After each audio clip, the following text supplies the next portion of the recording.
overwhelmed ako. Kasi parang ang bilis po ng mga pangyayari. Parang kailan lang nasa audition ako, nakapila. Hindi po ako makapaniwala kasi may mga sinalihan na po ako dati na ako po kasi yung try lang po ako ng try, manalo matalo kahit sa ang singing contest po ako yung basta-basta yung sumusuko po agad-agad na porket natalo ako ganito ganyan ay hindi na ako sasali next time sa next na ganito. Ako po kasi yung talagang subok lang po ng subok. Ako po nandun pa rin ako sa part na parang overwhelmed ako. Kasi parang ang bilis po ng mga pangyayari. Parang kailan lang nasa audition ako, nakapila. Tapos nagsunod-sunod yung panalo. Tapos ngayon mag-grand finals na.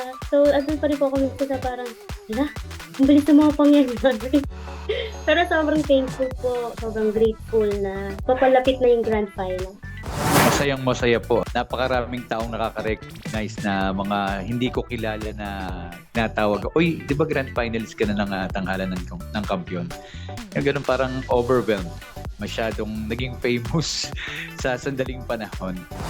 Lumulutang pa din ako kasi first time ko po talaga manalo kahit sa lahat ng competition na nasalihan ko, ito lang po yung nanalo po talaga ako. And pinag-pray ko po to, sabi ko, makaranas man lang ako ng isang champion.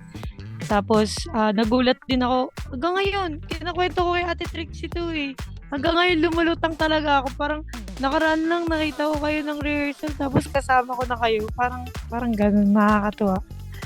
Thankful pa din po ako sa mga nangyari.